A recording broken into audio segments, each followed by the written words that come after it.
Okay, cool. We are recording and all right, cool. We should have some screen sharing as well. Okay, cool. Let's talk about the game plan for today. We've got a pretty centralized focus this afternoon, and then I really want to focus on talking about the next project we've got on the docket. I think what we'll do for wrapping up the prior project, the photo project, being that I gave you an extension on it, we'll take a look at yours and Cameron's final submissions for that next week on Tuesday. That way we can basically take a look at both of them rather than looking at like one now and then one next week. So let's spend our time and our energy on this week's stuff, or I should say the next project stuff. So we're going to turn our attention next to the idea of handwritten fonts. So I want to kind of walk you guys through the steps of making that happen. None of the steps individually are terribly difficult, but there are a number of steps involved, and I definitely want to make sure that that we understand like the overall process. So because it involves some bouncing around. I mean, it does literally involve, actually handwriting out your fonts, scanning those, doing some tweaking on them in Photoshop to get the levels really nice and strong. Then actually bouncing over to Illustrator to use the live trace feature, which will vectorize them, and then ultimately setting them up into a grid to use to bring into a application that's called Calligrapher. Calligrapher is actually an online app. It's a free service. I mean, you can actually pay for it to get a pro version of it, but for the purposes of this assignment, you can definitely use the free version of it. So it's all in all, there are several small steps that make up the creation of a handwritten font set. What I'd love to take just a few moments to do before we actually go through the process of doing that is take a look at the large variety of different types of handwritten fonts that are actually out there. Because I think that the misconception a lot of folks will have with this is that it's got to be a really boring kind of like, just sort of handwritten, font sort of a thing. But there are so many variations that you can, include into this category. So I put a link into the font website on the script typefaces category. But that category actually breaks down into a number of different like subcategories, from like calligraphy, handwritten. They've got a section called trash, which is like really scribbly, crazy, like grungy typefaces. They've got a graffiti section. Those all sort of like live under the typefaces area. So I think before we dig into like the creation process of making the handwritten fonts, let's just spend a few moments and kind of get inspired by the multiple directions that you could actually take this project. So I'm going to pop that open first. Let's see here. Here's my link. There we go. Okay. So this actually, there's it's sort of misleading. It says 1,065 pages. And that's sort of true. What this link goes to is to the general script category, which includes all of these. I'm going to break these down though more individually because I don't think it does as much good to like sort through all of them all at once. So bear with me just for a moment. I'm just going to open up all of these into some tabs for us. And actually, before I do that, hang on. It's easier if you sort them by 200. I don't have to keep doing it over and over and over again. So let me just do that first.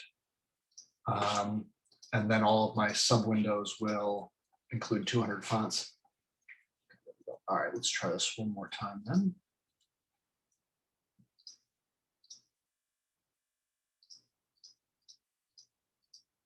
Okay, cool. So I'm in the section that they call calligraphy right now, which is very, very close in nature to like the handwritten section. You're going to notice a lot of the typefaces are doubled up between those. But these are definitely what you would consider more, like sort of traditional calligraphy type faces where we've got lots of line variation. You know, even in an instance like this where it's more subtle than all the others, there still is a pretty decent amount of line variation between like the thicker areas and the thinner areas. Um, but this is obviously one route that you could go in terms of designing a typeface where it has that sort of traditional calligraphic, you know, sort of a look and feel. Although admittedly, there are a lot of these typefaces that already exist. Um, Ultimately, it'd be really, really cool if you guys could end up designing something that not only perhaps is a little bit different, but maybe even something that you could use in one of your own projects. If not in this class, certainly in one of your other classes, that'd be just make for a killer thing in your portfolio to be able to say, I not only designed this project, but I made the typeface as well, or the font. Because these will actually be turned into a font set, a TTF or an OTF set that you can actually install on your computer and then use in projects. But you know, again, lots and lots and lots of examples here, and you know, certainly there is definitely some similarity between all these, right? They very much have a very similar sort of feeling, although some are quite ornate. So if you were to go with the, you know, like creating a more calligraphic or calligraphy type font, you know, again, maybe take a look at some of the things that exist and steer away from those. You know, you don't see a lot like this. I mean, this is a very, very like sort of loose handwritten thing, which would be awesome for like a signature or something, although obviously at the same time, not terribly functional from a standpoint of readability. So that's the calligraphy category. They've got a set here that they are calling school. I think it's actually, you know, more like children's handwritten type of stuff that you might see, which again is kind of a cool, you know, category.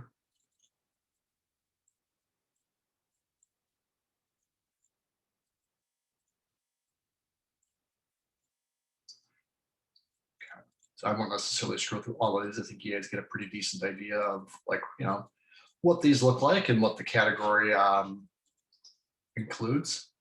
So handwritten, as I mentioned before, does share a lot in common with the calligraphy category. I think the key difference here is that some of these don't have the extreme line weight difference. A lot of these actually contain the same line weight throughout. But I love a lot of these typefaces. I mean, right off the bat, the La Petite robe, I think is just fantastic. And again, ranges quite a bit here from more cursive sort of styles to just more printed sort of styles. And even the actual, you know, the strokes themselves can vary a lot.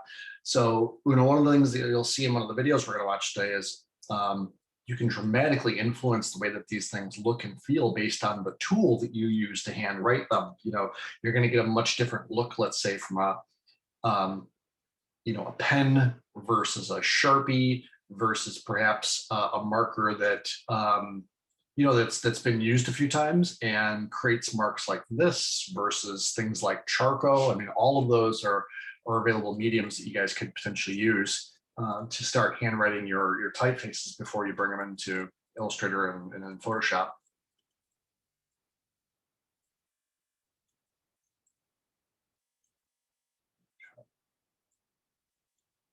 Cool. So again, lots and lots of different directions that you could go here. The next few categories I'm going to show you guys are definitely much more stylistic. I mean, again, these obviously do have you know, very much a style to them,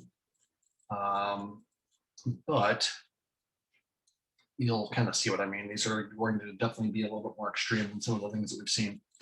So brush, obviously, again, type that has the feeling of being created by a brush.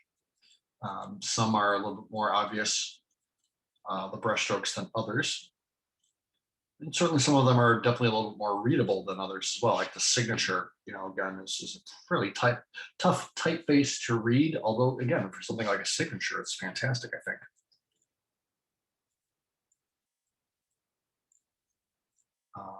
But yeah, again, some are very loopy and just sort of whimsical. Others, especially like these sort of hard points and stuff, definitely have a much more threatening sort of a look. So you can dramatically alter the mood and the atmosphere of the type based on how you are, obviously writing your letter forms and the line weight variation that you use.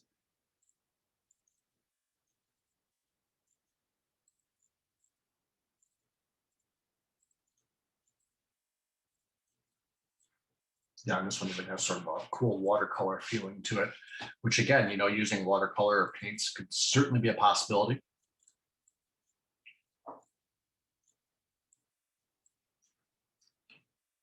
And definitely tell some of these actually were drawn with a brush, likely with brush and ink. Okay, so again, this goes on and on. And again, I would encourage you guys to spend some time looking beyond just these intro pages here. Um, get a feel for what direction that you want to take this. Okay, cool. Let's see. We've got the category they're calling trash fonts, which oftentimes are kind of scribbly, scrawly types of things, which again has a very, very cool look and feel depending on the project that you might end up using these. And there's chalk, like I mentioned earlier. It's a decaying felt pen. I love that look. Some have very cool kind of grungy sort of a feeling.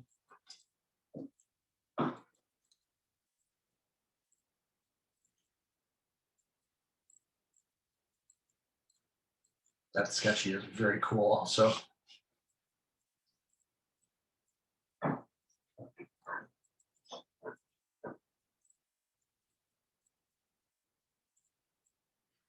Yeah, so certainly as we start to get into these, you can tell that they don't necessarily have to have that very straightforward, just sort of basic hand drawn look. Depending on what you do with your, pen or brush or marker strokes, you can create something that's got a lot of mood and atmosphere.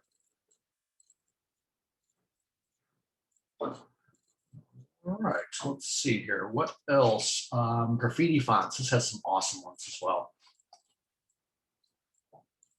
Again, this might be the most stylistic of all the categories, just from font to font to font. They all have the feeling of that, sort of street art and graffiti, but they're just so dramatically different from one another. I love the typefaces in this category.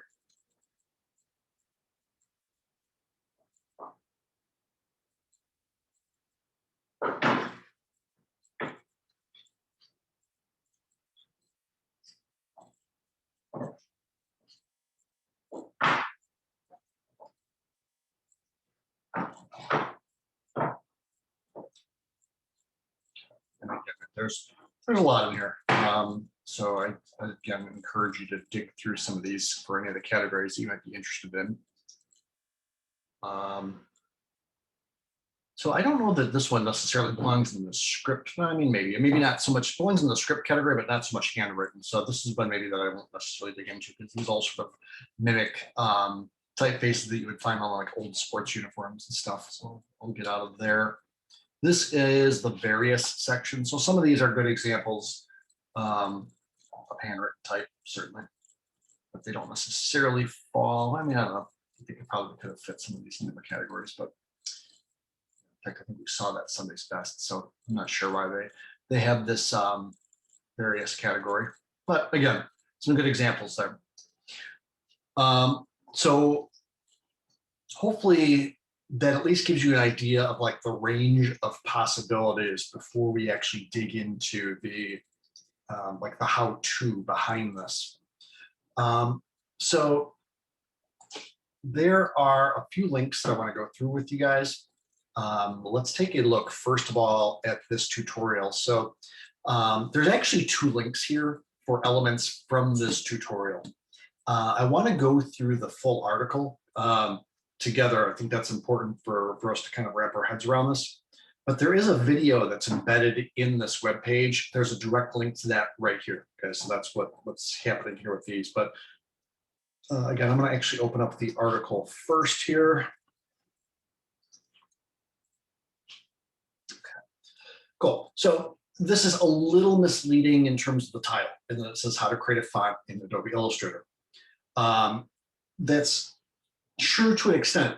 This tutorial will actually also take us though into Photoshop as well, because again, this involves actually handwriting some fonts, but then scanning them and cleaning up the scans a bit so that they can be brought back into Illustrator ultimately to do live tracing.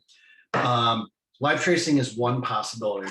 Actually using the paintbrush or the pencil tool or the blob brush is another possibility, though, essentially just sort of tracing on top of your artwork. You'll see some options here. There's not necessarily just one way to do this. It really kind of depends on the typeface itself. So I will read through this with us. I don't necessarily normally like to read through entire articles, but I think this is really relevant. Okay, so we'll go through this, then we'll come back up and we'll actually watch the video because I think it does a wonderful job of breaking this all down.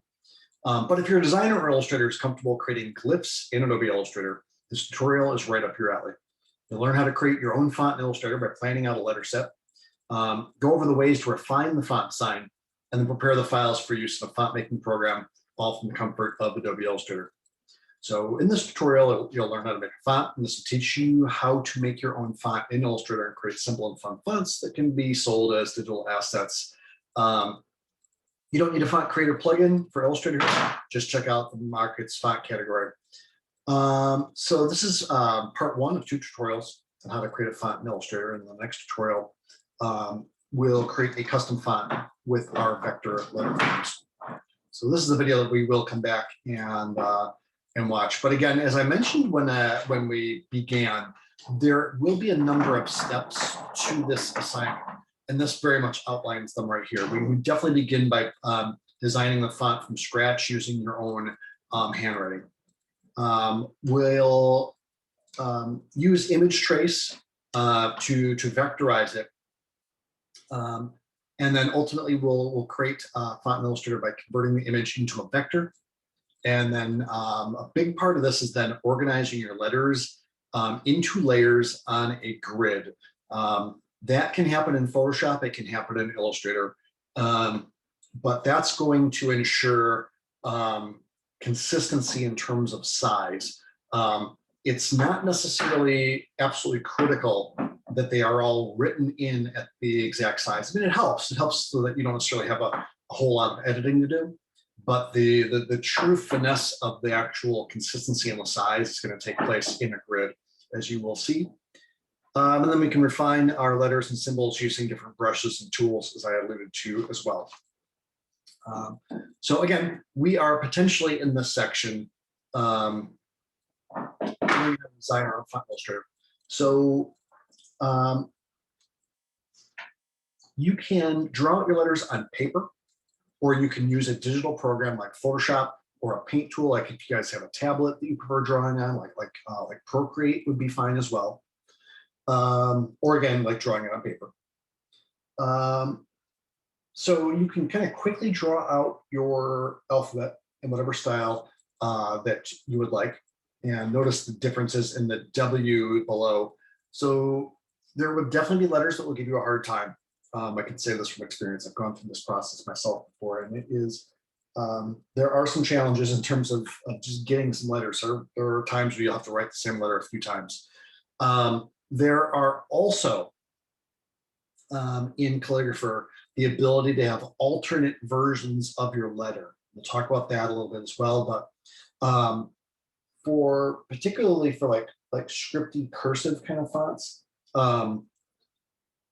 you can actually draw multiple letters multiple times, or different letters multiple times, so that you can use keyboard shortcuts to pull them up. So that doesn't really look like it's a digital font, where you can see that, let's say anytime you see an E, it's the exact same E. You can actually add alternate letter forms into your typefaces sets, which is pretty cool as well. Okay, so an option to keep your letters drawn from being a mess is to use grid lines and drawing in a program like Photoshop. You can create a grid layout if you wish. You place the grid lines manually. I definitely recommend this. You'll see that inside the video. But this is ultimately how we get our letter forms to be consistent in size. If you draw them though on paper, what you can potentially do is bring them into Photoshop and just use selections and copy and paste them into a grid, and then you can basically size them so they fit inside of the grid that they're all essentially the same height. Okay, so you can adjust, you can scan in, draw on letter forms, and then adjust the threshold by going to image adjustments and threshold. I actually recommend, guys, here, I'll just show you this real quick. I think I made a recommendation like this the other day as well. Show you 2 ways real quick that you can do this. Potentially it's a little bit better than this. In fact, I'm going to do this with a screenshot of this real quick, as well as, so this is just a small example. I'm just capturing a piece of theirs. Obviously, you'd want to have your whole alphabet written out, but I want to show you guys two ways that you can potentially do this. They're suggesting you go up to image and adjustments and going to threshold. I don't necessarily recommend that you do that because that's a permanent adjustment that's going to be happening. Rather than going this way, my recommendation to you is going down to the adjustment layer icon in your layers and applying threshold here. Visually, you get the same result, okay? But the difference being that you can always go back in here and change this by just selecting the adjustment layer and making a modification. You cannot do that if you go up to image and adjustments and apply it. It's a permanent change that's non-adjustable. But this one, you can, if you decide that you need to, you can go in here and you can play with this a little bit. But another thing is, I don't necessarily know that I would really recommend doing it with threshold. The reason why is threshold gives you black and white pixels and nothing in between. You can see that it's a bit pixelated, right? When I zoom in, there is no dithering at all. There is perhaps a slightly better way of doing this with a little bit more finesse. One way you can do this is by using levels. Now, the first thing that I would recommend that you do if you do this with levels is first to make it black and white so that you don't get any like crazy color shifts or anything that might happen. Okay, so if I first just go to my adjustment layer and make it black and white, then I can go ahead and apply my levels. And there's a few reasons why I'm going to recommend levels to you guys. Number one, with 2 eyedroppers, I can very, very quickly get my background with my paper to become white and my font to become black. The lines we can deal with. We'll see how they shake out. Here, if I click, so this is the set white point eyedropper. You click on that and then like select an area that uses that to become pure white. We can potentially push that a little bit further. We can even get rid of those lines. See how I'm just continuing to manually push the white slider over and it gets rid of those. We can then use the set black point eyedropper here and click. And so that's going to actually make our lines come back here, which I may actually forego that. Let's see. Yeah, I think we can kind of push that. So I'm zoomed in, so it does look a little bit pixelated.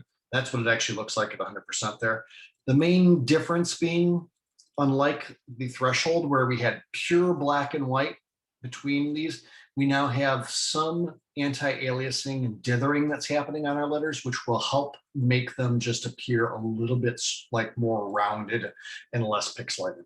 Okay, so that's my recommendation in terms of doing this instead of doing threshold. I mean, don't be wrong, you can just do a straight threshold, okay? But again, you'll end up having a little bit more work to do in Illustrator if you use threshold versus just using levels. Okay? And again, I can't stress this enough, guys. Do it with the adjustment layers. Any of these can be modified and tweaked if I do it the way that the tutorial suggests, and this is an older way of doing it. I mean, this goes back to like the 90s version of Photoshop, well before they had adjustment layers. All these exist up here, but it's sort of an old school destructive way of working that just is not, it's not flexible. You can't go back and make any tweaks. Okay. Okay, cool. And actually, if you do use paper that does not have like lines on it, then you don't have to necessarily worry about the lines at all. But you can, and I wanted to show you that with lines because it's actually relatively easy to get those to go away. And obviously it kind of helps make your life a little bit easier if you are drawing with lines. And that's really if you're just doing it on paper by hand. If you don't have line paper, you could obviously just draw some light lines using a ruler. Don't draw really dark lines. If they're the same like thickness and darkness as your letters, your levels will not be able to get rid of those. The only reason why I was able to get rid of those so easily is because they were much, much lighter overall than the type itself. Okay, let's see. Let's see. Okay. Cool. So after you have done your, we're back on step 3 here. So again, you'll make your tweaks in Photoshop, then you'll bring them in to Illustrator, and then this is all good here. What you'll want to do is potentially, they're saying here you can just save it as a JPEG. I don't know that I would necessarily do that either. A JPEG is a lossy quality image. Just keep it as a PSD, guys. If you're in Photoshop and you're making your tweaks, save it as a PSD. Illustrator will take a PSD, no problem. Now, if you really want to, you can save it as a PDF. But a JPEG is a lossy quality file format, and it will give you artifacting, meaning you'll get some pixelization that's going to happen around the outside in the white area around your typeface. But once you do go into Illustrator, you can open up the image trace panel. You can use these settings potentially. What that's going to do is it's going to vectorize each of your letters. Okay, you will then need to expand them, okay, by going to Object and Expand. That will actually turn them like into modifiable vectors, okay? And then potentially you have to ungroup them because they will be all just like one big group. Let's see here. You'll create yourself a new document. At this point, it will be vector, so you can make it as, you can make it quite large if you'd like. Let's see. So there, it looks like they're actually making all of theirs individually. You'll see that inside the tutorial here. Cool. For organizing your letter forms, essentially what they're doing now is setting up the individual fonts to be created inside of Illustrator. Okay. So inside of a new document, you're essentially just going to copy and paste each of your letters. Definitely helps if you set up some grid lines for yourself so you can see where you want the height on the, like essentially the baseline, the waistline, and then the X height. You'll place your, your letters inside the artboard. What this is ultimately doing is it's allowing you to then do some cleanup, okay?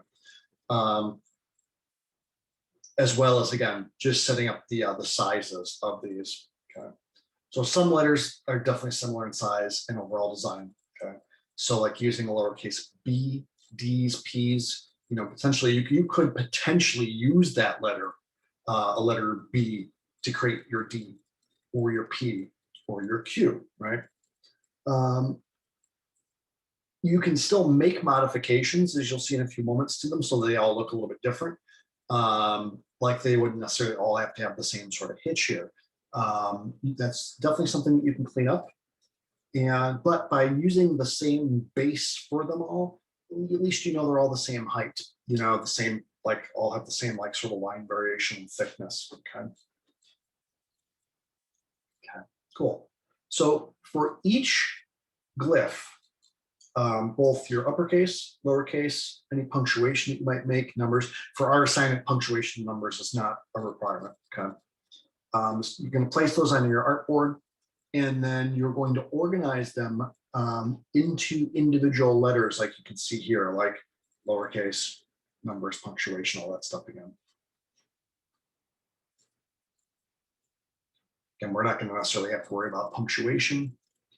All right, cool. So refining your letter forms. Once you've got them in place, depending on how you want your set to look, you may want to go through the process of refining, okay? So this tutorial is going to talk about using the brush tool specifically. The blob brush is another option for you. Ultimately, the brush tool, the difference between the blob brush and the brush tool, you might know this already, guys. You know, you guys have been through an Illustrator class, but remember that the brush tool just draws a path for you. The blob brush actually draws a full shape and path, okay? But ultimately, those tools have a fidelity setting, as you'll see inside the tutorial. And if you want a smoother typeface, setting your fidelity to smooth and then manually on a new layer, just going over your letter with the brush tool, it will look dramatically smoother if you do it that way. Obviously, that's an extra step, okay?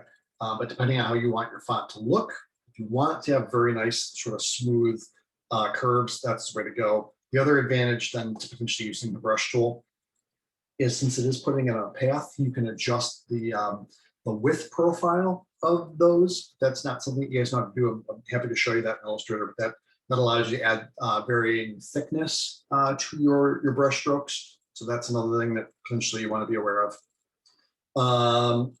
For some typefaces, not all, you can set up your brush to be a calligraphic brush, or so that gives you sort of that calligraphy style, wherein again you can have a lot of variation in the line weight. If any of you have either of you have a Wacom tablet, it will respond to pressure sensitivity as well, which is awful nice. Cool. And then you can kind of see how they are essentially just tracing over those letter forms with using a blob brush or a brush tool. So again, for some letters, you know, you can certainly change the overall design after working through the alphabet. You want to make sure that the descenders hit the same line, okay? And that lowercase letters aren't like, let's see, H, L, H, T, or K don't go past the top line of the other lowercase letters. But again, it's up to you. I mean, if you want to go aesthetically and have some different like variations, if it's a really scratchy, kind of crazy, grungy typeface, then I think it's probably okay to kind of break some of those rules for sure. All right, then ultimately this kind of just walks through the preparation of the characters for the font. I'm going to let the video walk us through all of this, but just know that they do, you know, if you are rather somebody who likes to follow instruction by reading, just know that this will walk you through that process as well, ultimately saving these things as SVG files. Now, that's essentially creating the actual elements. The next part then is using a program like Calligrapher to actually make the font itself. Okay? Let's watch the video first, and then we'll talk about that next step of actually like converting this thing into like a font.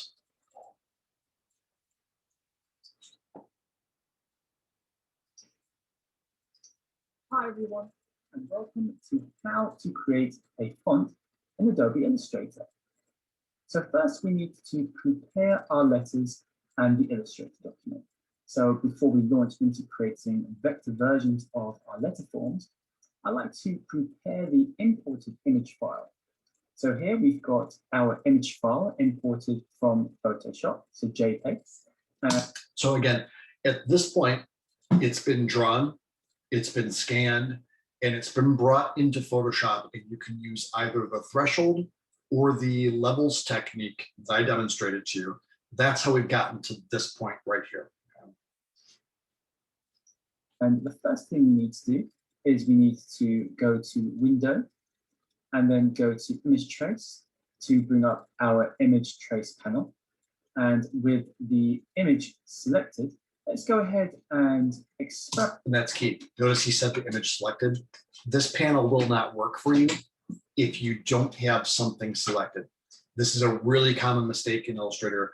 And you may have already done this before, guys. You might have already traced images, but if you have not, I can't even tell you how many folks I've seen like this trip up. I've been victim of it myself. That's why I'm very much kind of pointing it out too, is that it will look like it's working. And then you click trace and nothing actually happens. So you must have the actual image selected on your artboard.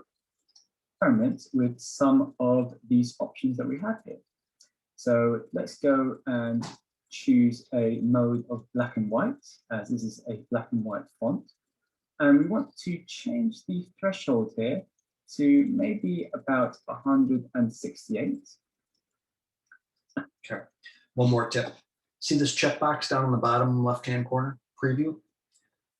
You will not see the changes occurring unless you check that, okay? I do recommend that you do that. With that being said, if you have a very old computer, you may not want to check that because it will take a long time every time you move the sliders even a little bit. But if you got a computer that's just relatively new, a few years old, I would definitely check this. Otherwise, you're kind of guessing blindly at what these settings are actually doing for you. And let's go ahead and click on the preview box here so we can see exactly how our letter forms are going to look like once we've traced them. Now you can see straight away that the letter forms have changed and they're a little bit more jaggedy looking and sharp. So we wanted to try and smooth them out a little bit. So the first thing that we're going to experiment here is with the paths.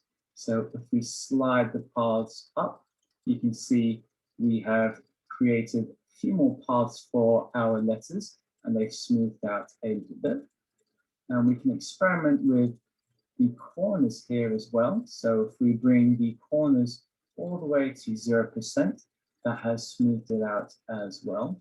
And the same with the noise as well. So if we bring the noise all the way down to 1 pixels, you can see that is as smooth as we're going to get for this image. Excellent. So once you've experimented with these options here, you can uncheck preview and then hit the trace button. And this will create some shapes for us to use.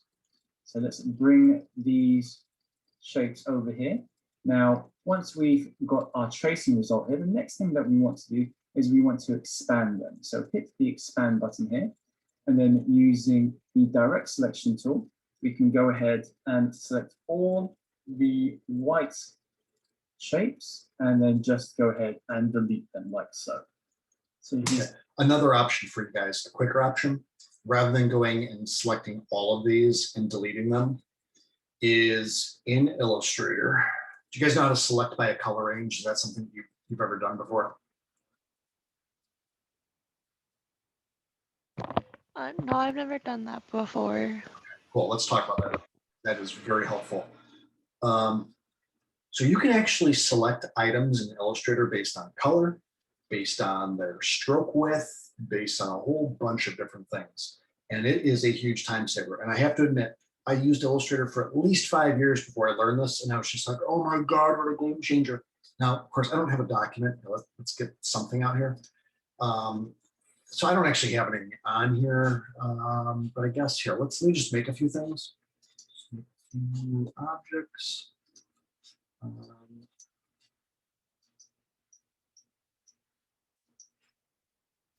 And I feel like this is a lot more impressive when you've got like hundreds of things or dozens like they had in that tutorial, okay? But you will certainly get the idea. Okay, so rather than going and picking apart all the white inside, like all of like those fills, you can go in Illustrator to select and same. And from same, you can do a whole bunch of things. You can do appearance. So if they have a particular filter on them, it'll select everything with that same appearance, everything with the same blending mode, everything with the fill and color, or I'm sorry, fill and stroke. Or in our case, I would recommend fill color. That selects all the objects on the screen that are the same color. And if you do that, then you can just hit delete and they will go away. leaving you then with the remaining portions of the letters that you want. So please don't go through the trouble of like selecting all those things manually and deleting them. Just go up directly up to select and same, and then delete. See here, just clicking on the white forms here and then clicking delete on the keyboard. And just the same with the smaller shapes here. So smaller shapes, you might want to zoom in a little bit more. And then just click on those. Yeah, it's really funny how that technique is not really known by a lot of folks who use Illustrator. You'll end up with something that looks a little bit like this. So here you can see all the white shapes have been removed from the letters, and we're only left with just the letter forms here, which we can separate like so. Or if you can't separate them, just make sure that you've highlighted all the shapes and that you right click and then ungroup the shapes. So right click and then select ungroup, and then you should be able to select those shapes. And once you've done that, next we want to create a new document. So go to File and New. So this new document, we want to make it 0.55 inches by 1.26. And once you've done that, hit Create. And then over here, we want to create some guidelines for our letter forms. So to do this, just go to View, and then we want to show rulers, like so. And then to create the guidelines, all you need to do is just click and drag from the ruler to create these guidelines, which our letter forms can snap to. So we will make some guidelines for the sides, like so. And then next we want to make some guidelines for our letter forms. So this one will be for the small letters, and then for the larger letters. So something that looks a little bit like that. And if you are unhappy with the way that your guidelines look, or if you want to change the way your guidelines look, just simply right click on your guideline and then go to Unlock Guides, like so. And you can click and drag your guidelines again, like so. And once you're happy with the way they look, just right click and then Lock Guides. Excellent. Now, once you've done that, I've gone ahead and created a guide document over here. We can go ahead and drag our letter forms into it. So the way we do that is we simply select our letter and then press Control-C on the keyboard, go back to our guides document here. So if I move this letter out of the way, press Control-V on the keyboard here, and then over here you can see it's way too big, so we just simply resize it until it fits our document. And you can see here that it's actually got some outlines, so it appears thicker than we actually want it to be. So once we've gone ahead and pasted it into our document, it's important to go to Object and Expand Appearance before we do any more editing. And now you'll see as I make this smaller, it retains its shape, like so. Excellent. So we can do this for the rest of our letters. Next, what we want to do is we want to start refining our letter forms. So if I go back to our previous document, there are a few different ways to refine our letter forms. So the first way is what I've shown you already. In the first example here, you've seen that we haven't done anything at all to our shape, and it looks a little bit choppy, a little bit messy, but sometimes that's the look that you might be going for. So it has its own strange charm to it. The next example here is what happens after we've used the shape tool. And you can see here it's a little bit smoother, but not nearly as smooth as the next example, where we have traced it using the pen tool, which is N on the keyboard. So you can set the pencil tool and your fidelity to smooth and outline your letter forms as you see fit. And then finally here, we have the result of the blob brush tool, which is Shift B on the keyboard. You can also get a similar effect with the brush tool. which is B on the keyboard.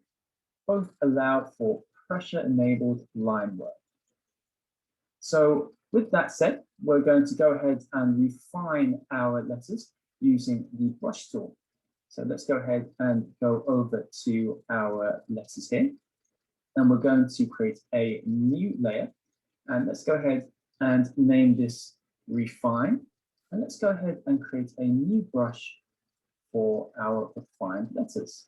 So over here, we've got the brush panel. Let's go ahead and select new brush here and select the first one, calligraphic brush, and select OK. Let's go ahead and name the brush. And then for the angle, we want to have an angle of 40 degrees, which is fixed, a roundness of 51%, and then a size of 6 points. And we want to change this to pressure with a variation of 6 points. So that pressure, though, will only make a difference if you are working with a Wacom tablet. Otherwise, it will not respond to a mouse or anything. So that is only something to consider if you're drawing with a Wacom. So once you've done that, click OK. And we want to select that brush that we've just created. Move this back into the dot here. And over here, make sure that you've selected the right stroke. So we've got 6 pixels. And over here, we want to make sure that we're using the right layer. Now we can also lock the original layer so that we don't disturb it or accidentally edit it. And let's go ahead and change the color that we want to use. So the color that we want to use here, let's go ahead and change it to a blue color. And all you have to do is simply draw over your letter forms. So let's go ahead and do that with the first letter, like so. And just sort of carefully going over all of our letters and just refining it and making it look a little bit smoother.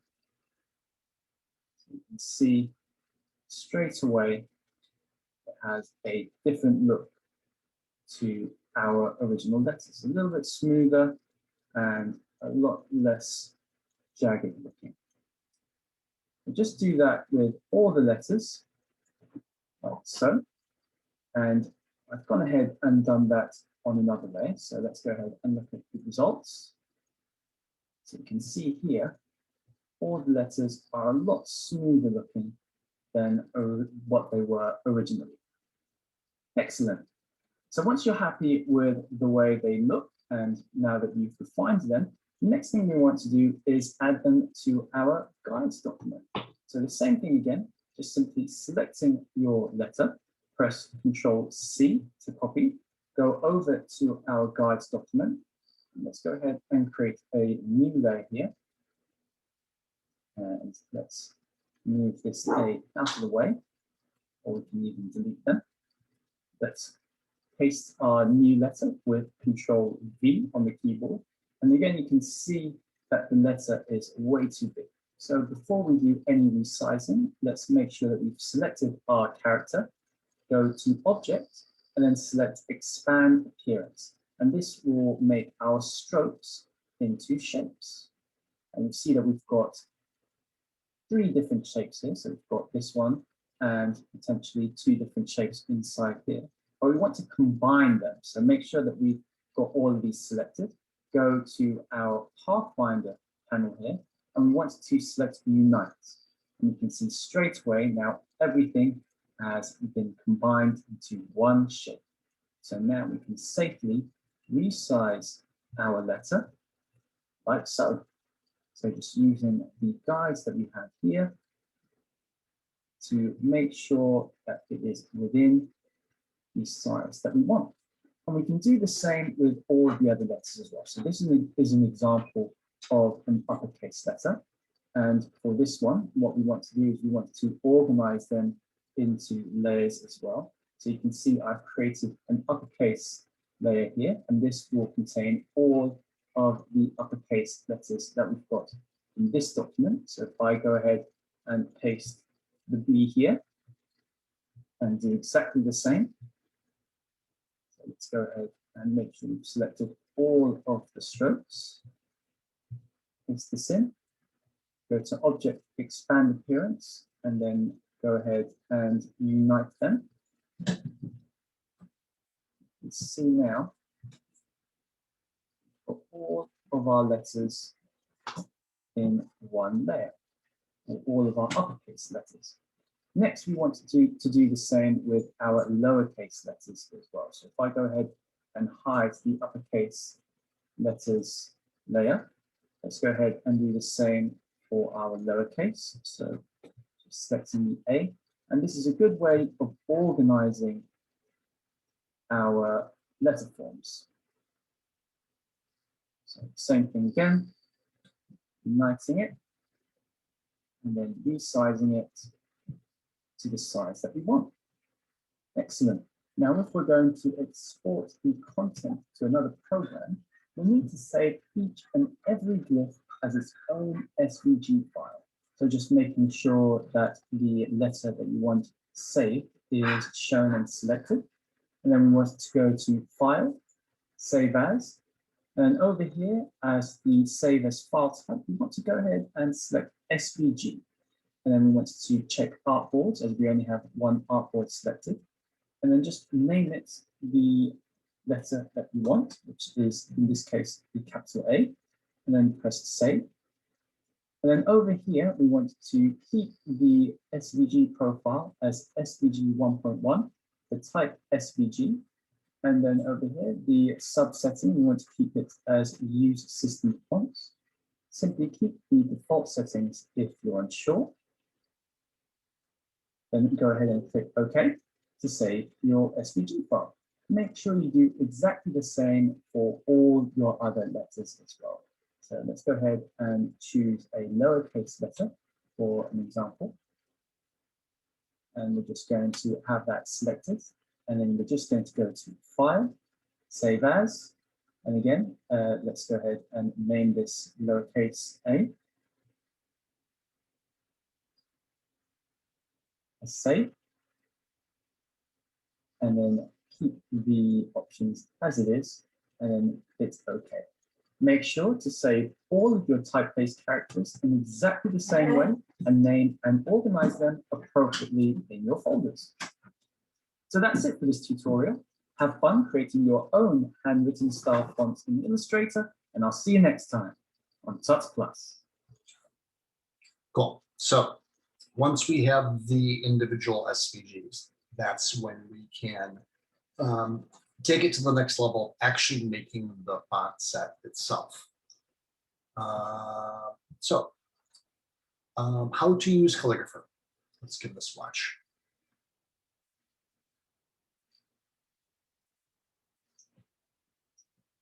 Hey everyone, this is Michael Cohen, the Tech Rabbi, and welcome to another technology tutorial. Today we are going to talk about this incredible application, web app called Calligrapher. It is literally going to let you create a customized font, whether it's hand-drawn, created in Illustrator or Photoshop, and put it in this app, get it exported as a legitimate font file, and start creating fonts in no time. I think that I got this done in about 30 minutes from start to finish, and I'm super excited to share this demo with you today. Please make sure you like this video, share in the comments your experience with this, your thoughts, your questions, and do not forget to subscribe so that you never miss. So just so that it's not too misleading, 30 minutes is a fair time for actually getting the files into Calligrapher and making them. But the entire process is definitely going to take longer than 30 minutes. And what you just saw in that previous video, I think, by the time you look at doing that with each and every one of those video or individual letters, it's definitely going to take more than 30 minutes to do all of that. I would at least set aside 2 to 3 hours just for getting all of the individual fonts exported. Not that it's hard, it's just time consuming and repetitive. Another video from the work that I'm doing. Thanks so much for watching.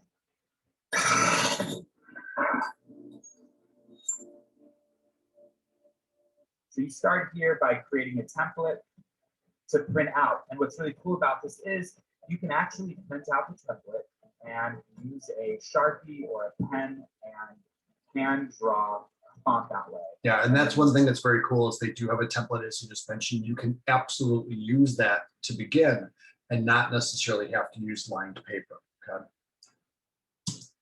Scan that back into the digital space, upload it, and have a font created by that.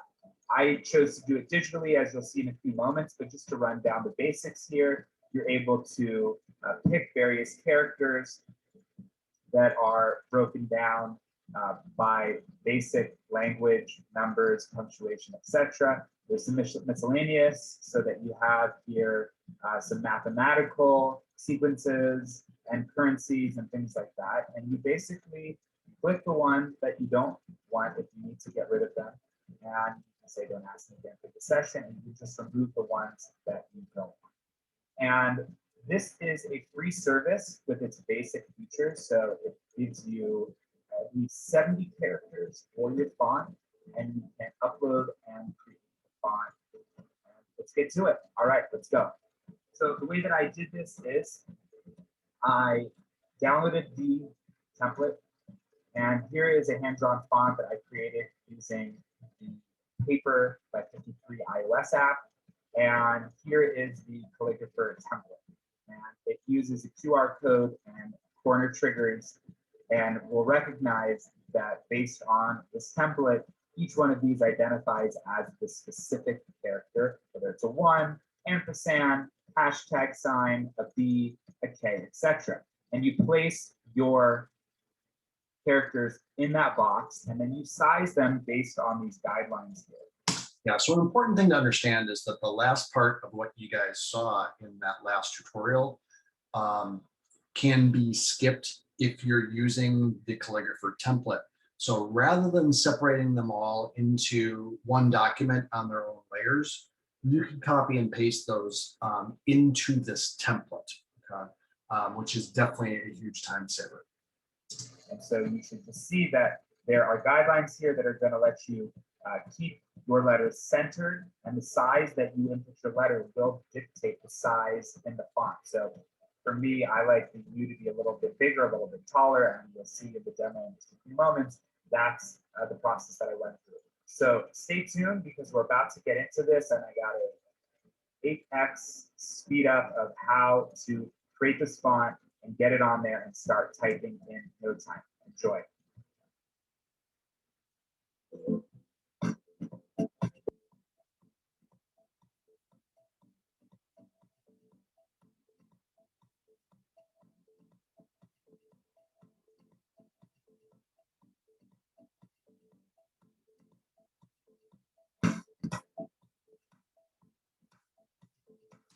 So again, still some copy and paste, right? But copying and pasting them rather into an individual document and then resizing them, copying and pasting them into the calligrapher template that, again, you just download. It's PDF, you just download right from our website.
Okay.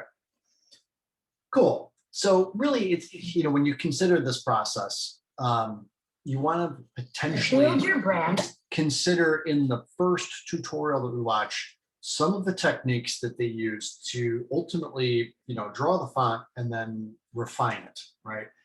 Because we can definitely do the refining process in Illustrator, tracing over it with, you know, different brush or pencils, or even to create, you know, interesting textures or strokes with those brushes. But ultimately then, once you've done that, we don't necessarily want to copy and paste and save them out as SVGs, but rather just copy and paste them into that calligrapher template. And from there, it actually is fairly straightforward. Okay? But that ultimately is where we are going with things. Okay?